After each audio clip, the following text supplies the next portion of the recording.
अस्सलाम वालेकुम दोस्तों, जो काम हमारे बादशाहों को बहुत पहले कर देना चाहिए था, जो काम हमारे उलमा और मशाइखीन को बहुत पहले करना चाहिए था, मगर नहीं हो सका काम वो, और आज एक दहरिए चीफ मिनिस्टर ने वो काम कर दिखाया है। केरला के चीफ मिनिस्टर पिनराई विजयन ने जो बेइंतहा अहम फैसले लिए हैं। नंबर 1, जहेज़ को मिटाने के लिए तमाम कॉलेज के स्टूडेंट्स को डिग्री मिलने से पहले उन्हें डिक्लेरेशन सबमिट करना है कि वो शादी के बाद शादी में जहेज़ नहीं लेंगे, और अगर वो जहेज़ लेंगे तो लीगल एक्शन लिया जाएगा। सुभान अल्लाह। और दूसरा जो अहम डिसीजन उन्होंने लिया है वो ये है कि तमाम गवर्नमेंट एम्प्लॉयज़ शादी करेंगे तो 1 महीने के अंदर ही एफिडेविट सबमिट करेंगे कि उन्होंने कोई जहेज़ नहीं लिया है, और उस पर सास और ससुर के दस्तखत लेने होंगे। सरकारी अहकामात पर कितना अमल होता है ये तो आप भी जानते हैं, तो मैं भी जानता हूँ, लेकिन एक ज़हरिए चीफ मिनिस्टर ने जो मिसाल कायम की वो हमारे उलमा, हमारे मशाइखीन को बहुत पहले कायम कर देना चाहिए था, क्योंकि जहेज़ बहुत बड़ा जुल्म है इस दौर का, और जुल्म हराम है, ये आप जानते हैं। ये फितना है, ये भीख है, ये गैर कौम की नकल है, ये सोशल ब्लैकमेल है। लेकिन चीफ मिनिस्टर केरला के स्टेप को अपनाते हुए अगर हम भी आज ये करें कि अपने मदरसों, अपनी जमातों और अपने सिलसिलों के अंदर इस रूल को नाफिज करें, तो देखिए जहेज़ सफ़े हस्ती से मिट जाएगा। कुरान की एक आयत याद आ रही है सूरह मोहम्मद की कि अगर तुम फिर जाओगे, यानी अगर तुम स्टिल नाफरमानी पे अड़े रहोगे, तो अल्लाह ताला तुम्हारी जगह दूसरी कौम को रिप्लेस कर देगा और वो तुम्हारी तरह ना होंगे। ये वाक़या चीफ मिनिस्टर केरला का वाक़या इस आयत का एक सबूत है। दोस्तों, ये बात जब हम रिक्वेस्ट करते हैं उलमा और मशाइखीन से, तो जो एतराज़ात, जो बल्कि तकफीर की हद तक चले जाते हैं लोग, और हम पर ताने कसते हैं, अजीब अजीब घटिया इल्ज़ाम लगाते हैं। सबसे अहम इल्ज़ाम ये है कि भाई 3% उलमा मदरसों से निकलने वालों की तादाद 3% है, मशाइखीन की तादाद 0.5% है। 3.5% को आप टारगेट बनाए हुए हैं सिर्फ दुश्मनी की वजह से। हर मसला लेकर उलमा के ऊपर आप उंगली उठाने की कोशिश करते हैं। 96.5% लोग डॉक्टर, इंजीनियर वगैरह लाखों करोड़ों का जहेज़ ले रहे हैं, आप उनको क्यों नहीं कहना चाहते ये? और जहेज़ की जिम्मेदार तो अवाम है, उलमा कहाँ से है? नहीं दोस्तों, मैं इस गलतफहमी को दूर करना चाहता हूँ। हम उलमा को क्यों ख़ास तौर पर मुखातिब करना चाहते हैं? देखिए, उलमा और मशाइखीन के इस उम्मत पर जो एहसानात है, हम पर ये एहसानात है कि हम कुछ बोलने के अगर काबिल हुए हैं तो ये इन्हीं उलमा और मशाइखीन ही की देन है, जिनके लिटरेचर को पढ़कर हमने ये सब कुछ सीखा है। लेकिन क़द ख़लत लहा मा कसबत व लकुम मा कसबतुम, साबिक़ में हमारे उलमा और मशाइखीन की अजीम खिदमात का खिराज देते हुए नई नस्ल के आज के दौर के उलमा और मशाइखीन को हर चीज़ से माफ़ कर दें, बरी कर दें, मुस्तस्ना कर दें, ये ऐसा नहीं हो सकता दोस्तों। दूसरी बात, 3% हैं, लेकिन जैसे ब्राह्मण 1% है, लेकिन 99% जहनों के ऊपर हुकूमत करता है। उनके जहनों में ग़ुलामी को ऐसे बिठा दिया है जैसे ग़ुलामी खुद एक कोई बहुत बड़ा भगवान हो।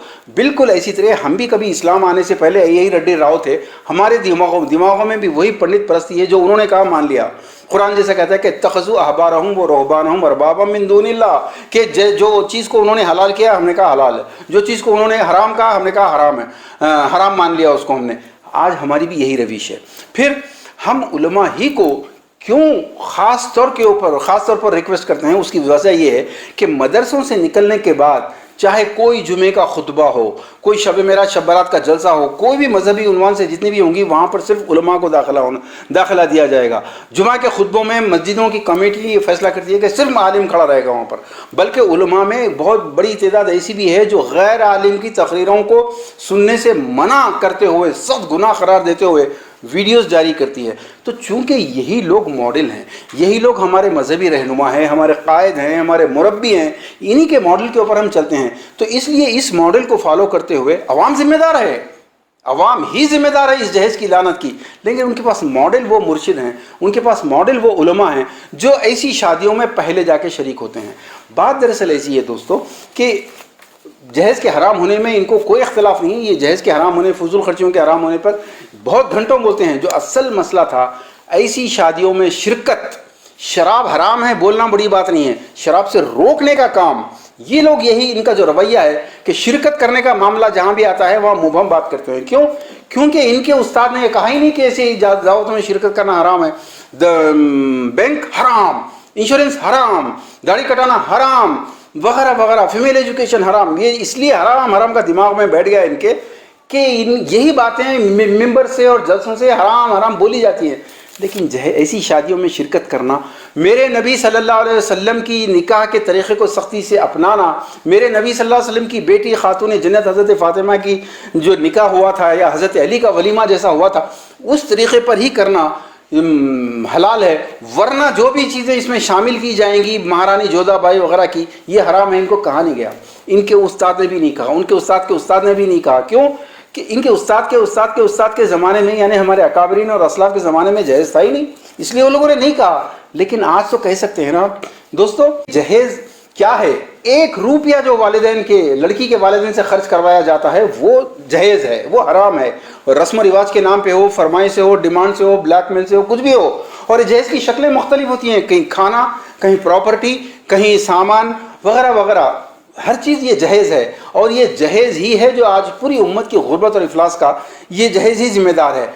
اس لیے نبی کا طریقہ جب تک کہ اپلائی نہ ہو، نہ تو وہ سنت مکمل ہوگی، اور کسی کو اجازت نہیں دی جا سکتی۔ اگر کسی کو اجازت نہیں دی جا سکتی کہ وہ سنت کے معاملے میں کسی بھی قسم کا کوئی امینڈمنٹ کرے، کوئی کنسیشن نہ لے۔ طارق جمیل صاحب کو اس لیے کنسیشن نہیں دیا جا سکتا کہ وہ چونکہ بہت بڑے دائی ہیں لہٰذا وہ کسی 1000-2000 کروڑ کی شادی میں جا کے شادی کے دن کا کھانا کھائیں، جو جائز نہیں ہے۔ کسی M P M L A کو اس بات کی اجازت نہیں دی جا سکتی کہ صرف اس لیے کہ وہ قوم کی خدمت کر رہا ہے لہٰذا وہ اپنی بیٹیوں کی شادیوں پہ کروڑوں روپیہ خرچہ کر دیا جائے۔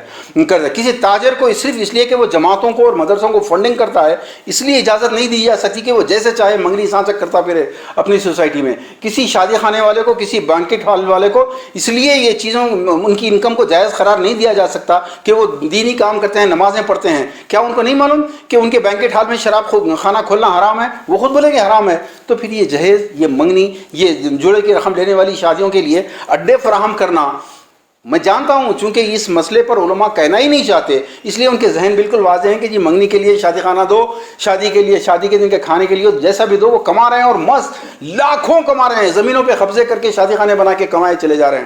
لیکن کیا وہ آمدنی حلال ہے؟ قاضی، وہ نکاح جس میں نقد مہر نہیں ہے، میرے نبی کی سنت میں کوئی نکاح ایسا نہیں ہے جس میں ادھار مہر رکھا گیا۔ کیا وہ نکاح، کیا وہ انکم حلال ہے جو وہ کما کے لے کے جا رہا ہے؟ دوستو مختصر یہ ہے، شدت پسندی بہت خطرناک چیز ہے۔ شدت پسندی کی وجہ سے قومیں برباد ہوتی ہیں۔ اللہ کے نبی نے اتنا اچھا طریقہ دیا نکاح کا کہ اس سے زندگی آسان ہو جاتی ہے، اکنامی آسان ہو جاتی ہے، مورالٹی آسان ہوتی ہے، گھر بکنے سے بچتے ہیں۔ لیکن اتنے آسان طریقے کو چھوڑ کر انتہا پسندی، شدت پسندی پر اتر آنا کہ جی میرا خاندان بڑا ہے، ہماری استطاعت ہے، نبی کی استطاعت نہیں ہوگی، میں کیا کروں گا، میری استطاعت ہے، میرا سرکل بڑا ہے، میں پولیٹیشین ہوں، میرا آخری بچہ ہے، میری پہلی بچی ہے، میرا بیٹا ڈاکٹر ہے، امریکہ سے ہے۔ ایسے شدت پسندوں کو ختم کرنے کے لیے علماء کو آگے آنا پڑے گا۔ بہت دوستو بات مختصر کرتا ہوں میں، آج جہیز کے خلاف لڑائی ایک جہاد سے کم نہیں ہے دوستو۔ مدرسوں، جتنی جماعتیں ہیں وہ یہ لازم کر لیں کہ نئے شامل ہونے والے جتنے کارکن رکن جو بھی ہوں گے آپ کے، وہ پہلے دستخط کریں گے۔ جتنے مرشد ہیں وہ پہلے یہ عہد لیں، ہر نئے مرید سے یہ عہد لیں، بلکہ سابقہ مریدوں سے عہد لیں کہ وہ جہیز کے خلاف جہاد کے لیے اٹھ جائیں۔ جتنے مدرسے ہیں وہ تمام طلبہ، مولوی، عالم کامل وغیرہ کے لیے داخلے سے پہلے یہ لکھوائیں۔ نمبر 1، نکاح نبی کے طریقے پر کریں گے، کوئی جہیز لیں گے نہ دیں گے، اور اگر لے چکے ہیں تو واپس کریں گے، کھانے لے چکے ہیں تو اس کا پیسہ واپس کریں گے۔ نمبر 2، ایسی کسی شادی میں ہرگز داخل نہیں ہوں گے جہاں میرے نبی صلی اللہ علیہ وسلم کے طریقے کے خلاف نکاح ہو رہا ہو، جہاں مہارانی جودھا بائی کی رسمیں چل رہی ہوں۔ ایسا رخہ جس میں لڑکی کے والد سے کھانا لیا جا رہا ہو، دیکھیں اور اس رخے کو پھاڑ کے پھینکیں اس طریقے سے۔ اور چونکہ کل کے ممبروں کے، مذہب کے سارے مذہبی حوالوں سے جتنے جلسے ہوں گے ان کے مہمان خصوصی، مقررین، واعظین یہی مدرسوں سے نکلنے والے ہیں، اس لیے یہ ہر اسٹیج کے اوپر نہ صرف اس بات کا اعلان کریں بلکہ معاشرے میں چلتے پھرتے سوسائٹی میں ایک خود ماڈل بن کر بتائیں۔ دوستو، چیف منسٹر کیرلا کے اس واقعے نے ہم کو بڑی عبرت دلائی ہے کہ جو کام ہمارے ذمہ تھا، اس امت کو کرنے کا تھا، آج غیر کر رہے ہیں۔ ذرا غور فرمائیے۔ وآخر دعوانا ان الحمدللہ رب العالمین۔